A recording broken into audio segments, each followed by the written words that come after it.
अस्सलामुअलैकुम नाज़रीन, आप देख रहे हैं प्रोग्राम पुकार और मैं हूं आपके साथ अनीला ज़का।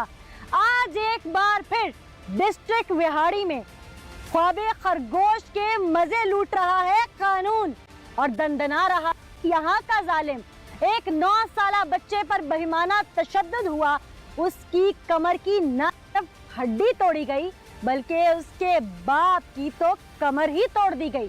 डीपीओ विहाड़ी, क्या आपके नीचे काम करने वाले ख्वाबे खरगोश के ऐसे ही मजे लूटते हैं या कोई कारकर्दगी भी करके दिखाते हैं? कानून के खिलाफ नारे लगने लगे, एसएचओ सोता रहा।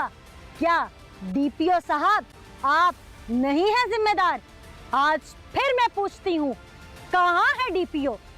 कहाँ है यहाँ का सरबरा? कहाँ है कानून का रखवाला? अगर नहीं तो मैं आज बन के आई हूँ उस मासूम की पुकार।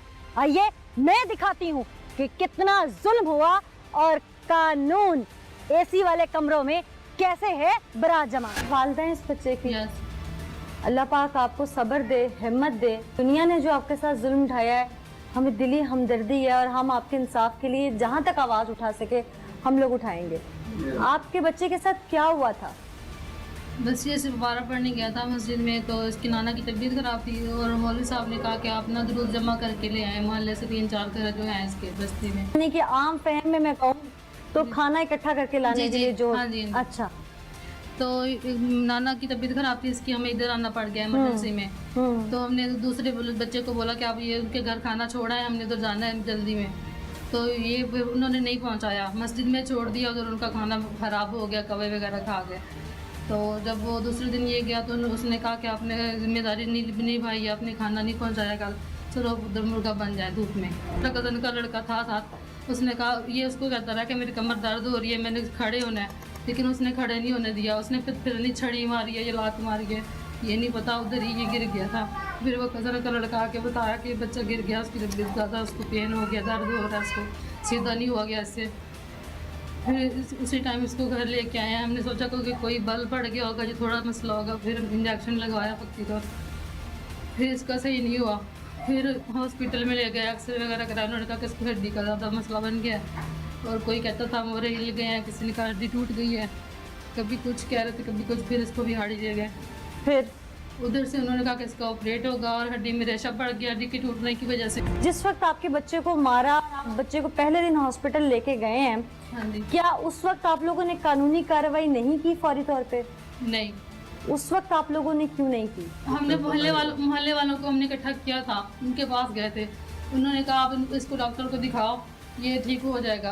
फिर हमने सोचा चलो मोहल्लेदार है, हम ऐसे भी नहीं मसला बनाते ज़्यादा, नहीं करते। आपने कहा मोहल्ले वालों को बताया था जी। लेके पुलिस तक गए हैं? हाँ लेके गया हूँ मैं। उन्होंने बोला काफ़ी तुम्हारी लेट हो गई है तो हम एप्लीकेशन नहीं करेंगे। एप्लीकेशन लेंगे नहीं लेंगे। जिसमें देर सवेर हो। 10 चक्कर लगाए, कभी सुबह में, कभी दोपहर में, शाम में, कभी ऐसे नहीं मिलते थे, कभी भागे दौड़ा, कुछ भी नहीं हुआ हमारा। हमें इंसाफ दिया जाए। मेरा बच्चा 2 महीने से ऐसे पड़ा है, जिस तकलीफ में है ना, इसको बस ठीक कर दे जैसे भी करें और हमारी हेल्प करें जैसे भी हो। क्या इंसाफ चाहती हैं? उसने हमें धमकी दी कि ना, ये मोहल्ले वालों को कह रहा था कि हम इशू बना रहे हैं। हमने बच्चे को सिर्फ मुर्गा बनाया था 25 मिनट, वो खुद मौलवी अपने मुंह से तकसीम कर रहा था कि मैंने 25 मिनट बनाया, ये घंटा बता रहे हैं। हमने कहा कि 25 मिनट में, 5 मिनट में भी कोई नहीं ऐसे पकड़ता, कान इतनी कमर अकड़ जाती है। आपने घंटा पकड़ाया, साथ में जो बच्चे थे उन्होंने भी कहा कि घंटा इसने पकड़े, उससे भी ज़्यादा टाइम हमें नहीं पता।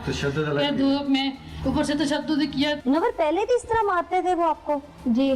आपने घर में नहीं बताया था? नहीं। उस दिन क्या हुआ था? तो मुझे घंटा पूरा कान पकड़वाए।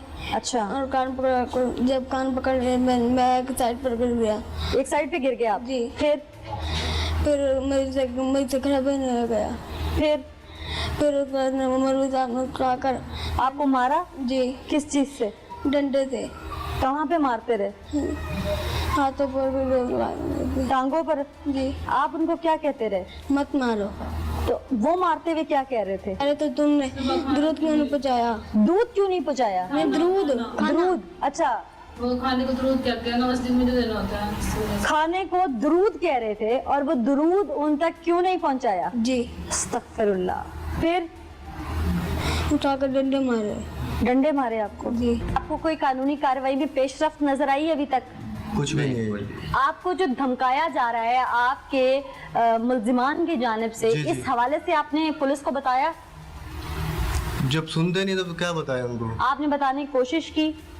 काफी 3-4 वक्त गए, उनको बताया सब कुछ, उन्होंने कोई बात नहीं सुनी हमारी। इससे पहले कि मैं अपने प्रोग्राम को लेके आगे चलूं, हम मोहल्ले वालों की जानिब चलेंगे और उनसे जानेंगे कि जिस वक्त ये वक़ूआ हुआ था, उस वक्त जब मोहल्ले वालों को इकट्ठा किया गया था तो उन्होंने क्या देखा, हक़ाइक़ क्या थे, क्यों नहीं पुलिस तक बात उस तक पहुँचाई गई, कौन था रोकने वाला। आइए उन्हीं की तरफ चलते। अस्सलाम वालेकुम जी। जी वालेकुम। बच्चे के वालिदैन कहते हैं कि जब बच्चा जख्मी हालत में हम लेके आए तो हमने पूरा इलाका इकट्ठा किया था, आप लोगों ने उस वक्त क्या देखा था? हमने देखा था कि बच्चा बेहोशी के आलम में था। हाँ। वो खड़ा अपने पाँव पे नहीं हो सकता था। तो क्या ये बता रहे थे, क्या यही हुआ? बता रहे थे कि ये मदरसे से उठा के लाए हैं बच्चे को। हाँ। और कारी साहब वहाँ से गायब हो गए थे अचानक ही। अच्छा। हाँ। क्या ऐसी तो शिकायत पहले भी आती हैं? वहाँ की शिकायत तो काफी अरसा से आ रही है। हाँ। लेकिन वहाँ के जो उनका जिम्मेदार है वो इतने लेवल का है कि वो अपना इख्तियारात रखता है और गरीब को दबाई देता है। ऐसे मदारस में बच्चों को भेजते क्यों है? अगर वहाँ की शिकायत आ रही है, आपके गांव से भी बच्चा क्यों गया, मना नहीं किया था आप लोगों ने? वैसे वहाँ पे मदरसा एक ही है और वहाँ पे ना जो बहुत मारता है मौलवी, और 1 घंटा उसने कान पकड़ा है बच्चे को, जो वो गिरा है वो उसके कदम घर लेके आया, वो लंगड़ा के आया, उससे चला भी नहीं गया, वो 2 महीने हो गया घर पड़ा है। कौन है इस कारी उर्फ ये जो दरसगाह चला रहा है, तालीमी दरसगाह, इसके पीछे कौन है, किसका हाथ है, क्यों ये इतना बासर है कि ये किसी को भी मार दे, जान से मार दे, कोई कार्रवाई नहीं हो सकती? मैडम वो ऐसे है, ये जो मौलवी है ये जिस इलाके में रहता है वहाँ बड़े जगीरदार रहते हैं, उनकी सरपरस्ती में ये मदरसा चलाता है। ये तो बेचारे गए हैं MLC में गए हैं जी, वहाँ अदालत से रजू इन्होंने किया है, तब जाके पुलिस सपोर्ट नहीं कर रही, क्या वजह है? इलाके के लोग, आप लोग चल के नहीं गए साथ? इलाका गया है लेकिन पुलिस वाले नहीं कर रहे, वो बासर आदमी है इसलिए, ये गरीब आदमी है बेचारा। मेरा ख्याल है जहाँ तक कि हमारे कानून नाफिज करने वाले इदारे हैं ही बाअसर अफराद पर काबू डालने के लिए कि वो कहीं कानून अपने हाथ में न ले, लेकिन अफसोस के साथ ये मकड़ी का वो जाला है कानून जिसके अंदर छोटे जानवर तो फंस जाते हैं लेकिन बड़ा मगरमच्छ इसको फाड़ कर निकल जाता है, लेकिन उन्हें कोई पकड़ने वाला नहीं है। जिस वक्त बच्चे को यहाँ दरस से लेके आए थे उसी वक्त फैसला क्यों नहीं किया आप लोगों ने? हमने सारे रस्सी रात को जो पूरे मोहल्ले का, हमारा जो वडेरा है ना इलाके का, हाँ। वही उसको हमने वहाँ पे बुलाया था और मोहल्ले को भी इकट्ठा किया था उस वक्त हमने। वो जो आपका वडेरा और लंबरदार जो भी जी, XYZ उसको अपनी जुबान में आप कहते हैं, वो कौन है? रहीम शाह उसका ससुर है। आप लोग गए नहीं दोबारा चल के उसके पास? कि अगर गए आप फिर। इतने वडेरे हैं तो हम सबके बड़े हैं आप तो। हम गए उसके पास, उसने फिर हमें बोला है कि जो होता है तुम कर लो जाके। अच्छा, कोई पकड़ने वाला नहीं है, कोई रोक टोक करने वाला नहीं है। मैं हैरान हूँ कि लाकानूनियत की इंतहा इतनी है कि एक लंबरदार या एक वडेरा जिसका कोई दामाद है या बेटा है, वो जो मर्जी करे, किसी को मार दे, यहाँ पे कोई नहीं पूछ सकता। मुनव्वर, आप तो यहाँ से कवर करते हैं, हमारे नुमाइंदे भी हैं, लाकानूनियत क्या DPO बेबस है? मैडम आपको बताऊं, ये हमारे जो नए DPO साहब विहाड़ी तैनात हुए हैं, अमीर अब्दुल्ला नियाजी साहब हैं, इनके तैनात होने के बाद मैं आपको बताऊं कि कई ऐसे मर्डर्स हो चुके हैं, डकैती की वारदातें जो है वो तो ना थमने वाला सिलसिला जो है वो शुरू है और कोई पूछने वाला नहीं है। क्यों अगर डरते हैं DPO साहब? जो इस वक्त जो SHO तैनात किए गए मैडम, वो महकमे के कमाऊ पुत्र हैं, दूसरे लफ्जों में अगर मैं ये कहूँ। और आप देख लें इस वक्त अगर थाने की हालत ये है, तमाम थानों की, मैं जिला भर के थानों की बात कर रहा हूँ, उनकी हालत ये है कि वहाँ पे सिर्फ आपको टाउट्स ही मिलेंगे। और जब इस तरह के वाकयात होते हैं, अब ये गरीब खानदान है जिसके ऊपर मैं दूसरे लफ्जों में अगर ये कहूँ कि जुल्म किया गया है, इनका इकलौता बच्चा है, उसके ऊपर एक जो बासर मौलवी है उसने तशद्दुद किया और बेमाना तशद्दुद करते हुए उस बेचारे को चलने फिरने से माजूर कर। डॉक्टर्स जो बता रहे हैं वो अभी उसकी जो कमर के मोहरे हैं उनमें प्रॉब्लम आया हुआ है जिसकी वजह से वो चल फिर नहीं सकता। और दूसरी तरफ जब ये बेचारे गरीब लोग थाना में गए हैं तो वही पुलिस की रिवायती सुस्ती, वही हीले बहाने के जी आप टाइम पे नहीं आए, हालांकि चाहिए ये था कि पुलिस का जो कोई MLC थोड़ी ना जो टाइम पे आते हैं, पुलिस के पास एप्लीकेशन किसी वक्त MLC के बगैर भी ये FIR जो है वो दर्ज की जा सकती थी। लेकिन चूंकि मैं आपको वही अर्ज कर रहा हूँ कि यहाँ पे सिर्फ वडेराइज्म, यहाँ पे सिर्फ वो टाउट माफिया का जो राज है वो आप तमाम थानों में कहीं से भी पूछने, आपको सिवाय रिश्वत और सिफारिश के कहीं से काम नहीं मिलेगा। आपका जायज काम करवाने के लिए आपको हजारों धक्के खाना पड़ेंगे, आपको पैसे देना पड़ेंगे, आपको बड़ी सिफारिश करवाना पड़ेगा। ये जो नियाजी साहब आपके DPO साहब आए हैं, इनको कमाऊ पुत्र चाहिए या इनको इस इलाके का सुकून चाहिए? ये इनको इलाके के सुकून से ताल्लुक ही नहीं है, वो अपने दफ्तर से बाहर आना पसंद नहीं करते हैं। अच्छा। वो कभी किसी थाने में अगर जाते भी है तो फोटो सेशन करके वापस चले जाते हैं और कई गरीब लोग उनसे बात करने के लिए थाने के बाहर खड़े रहते हैं और उनसे पूछना तक गवारा नहीं करते कि आपका मसला क्या है।